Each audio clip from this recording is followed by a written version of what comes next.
Assalamualaikum warahmatullahi wabarakatuh. Perkenalkan, nama saya Dian Muhammad Sulaiman Mubarok. Di sini saya akan menjelaskan tentang OSI dan TCP atau IP dalam karya tulis ilmiah saya, yaitu makalah yang berjudul Analisis Komparatif Model Referensi OSI dan Arsitektur TPC atau IP dalam Komunikasi Data.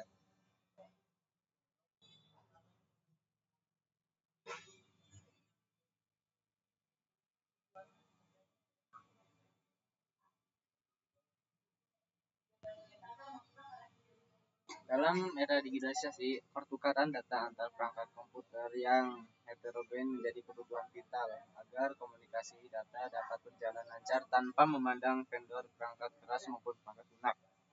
Nah, dengan begitu diperlukanlah sebuah standar protokol.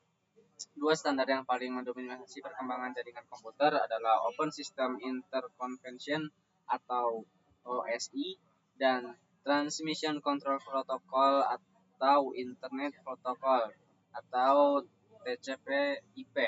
Pemahaman mendalam mengenai kedua model ini sangat krusial bagi praktisi jaringan untuk melakukan perancangan desain dan pemecahan masalah atau troubleshooting jaringan. Nah, OSI Open System Interconnection adalah model referensi teoretis. Ini adalah peta konsep yang membagi komunikasi data menjadi 7 lapisan layers. Nah, model ini diciptakan agar para engineer mengerti standarnya, meskipun dalam prakteknya model ini dianggap terlalu detail dan lambat untuk implementasi nyata. Nah, 7 layernya adalah yang pertama itu layer ke-7 dari hitungannya mundur. Yang pertama itu application. Nah, application antarmuka. Jadi ini antarmuka dengan pengguna. Contoh saat kamu buka browser atau Chrome atau WhatsApp gitu. Jadi yang pertama terlihat itu antarmuka antara si pengguna sama yang digunakan, itu layer ke-7 yaitu application. Lalu ke dalam lagi layer ke-6 presentation. Nah, ini penerjemah data, memastikan data terenskripsi atau aman dan formatnya bisa dibaca, misal mengubah format gambar jadi JPG. Lalu layer berikutnya yang kelima session, atau bisa dibilang perumpamaannya kayak polisi lalu lintas yang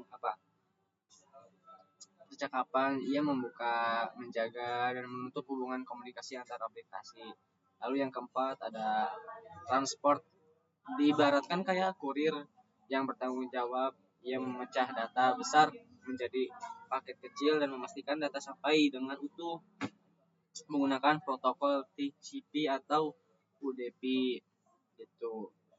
Lalu yang layer ketiga ada network, petunjuk jalan seperti GPS, menentukan rute terbaik lewat alamat IP address. Alatnya disebut router. Lalu layer kedua ada data link, pembungkus.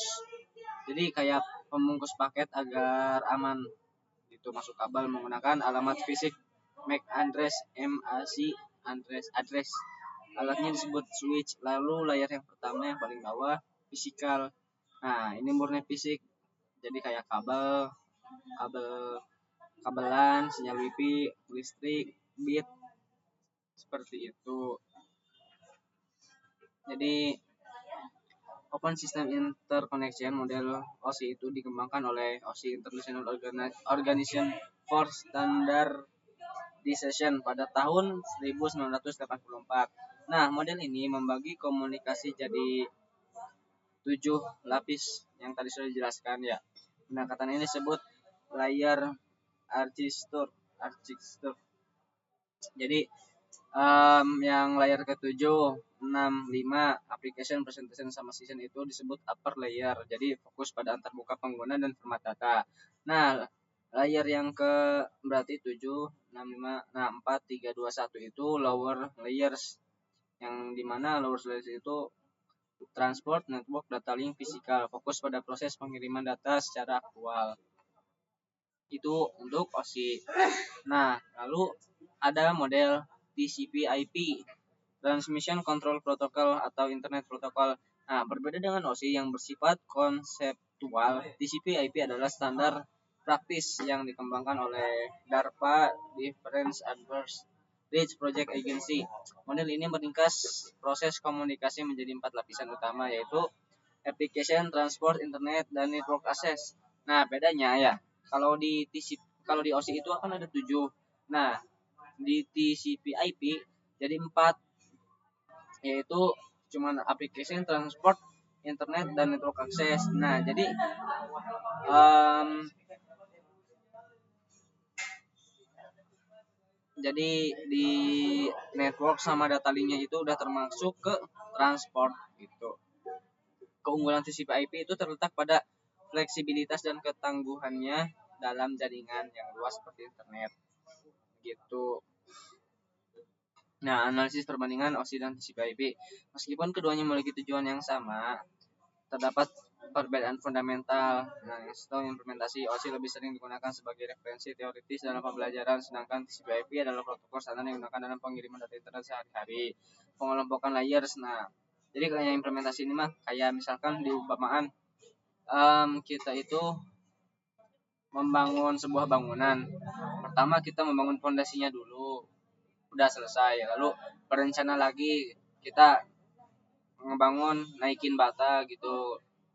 Nanti kita berencana lagi berikutnya udah itu masang pintu atau mendirikan genteng gitu. Nah, kalau itu OSI ya. Nah, kalau TCP/IP itu sekaligus langsung kita kumpulan sekali, merencanakan sekali. Nah, langsung prakteknya ada yang mondasi dan bagi-bagi tugas lah langsung itu di lapangan gitu. Terus mengelompokkan layers. Nah, OSI memiliki 7 layers yang spesifik, sedangkan TCP/IP menyederhanakan menjadi 4 layers. Layer application, presentation, dan session pada OSI digabung menjadi 1 layer application pada TCP/IP.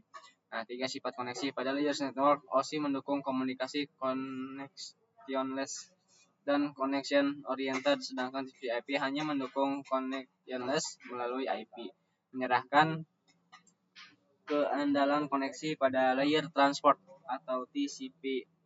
Nah, jadi jika OSI adalah teori di buku, maka TCP/IP adalah praktek di lapangan. Nah, ini adalah protokol yang benar-benar digunakan oleh internet saat ini. TCP/IP lebih ringkas, ia menyederhanakan 7 layer, OSI menjadi 4 layer saja gitu. Seperti itu. Lalu jadi kesimpulannya, OSI itu sebagai buku panduan arsitektur tentang bagaimana membangun gedung yang sempurna secara teori, sedangkan TCP/IP adalah cara kontraktor benar-benar membangun gedung tersebut di lapangan agar cepat jadi, efisien, dan kokoh gitu. Jadi OSI mah untuk memahami logikanya, terus menggunakan TCP/IP untuk bekerjanya begitu. Nah, kesimpulan yang berdasarkan pemahaman di atas dapat simpulkan bahwa model OSI memberikan kerangka kerja teoritis yang sangat detail untuk memahami proses komunikasi data secara bertahap. Nah, dua model TCP/IP menawarkan pendekatan yang lebih praktis dan efisien yang menjadi tulang punggung internet global saat ini. Nah, yang ketiga, perbedaan utama terletak pada jumlah lapisan dan fokus penggunaannya. OSI untuk edukasi dan standarisasi, sedangkan TCP/IP untuk implementasi nyata. Nah, bagi mahasiswa informatika disarankan untuk mempelajari logika OSI layer untuk kemampuan troubleshooting, namun menguasai konfigurasi TCP/IP untuk kebutuhan kerja di lapangan. Mungkin hanya sekian yang dapat saya sampaikan untuk di video kali ini. Kekurangan yang mohon dimaafkan. Wassalamualaikum warahmatullahi wabarakatuh.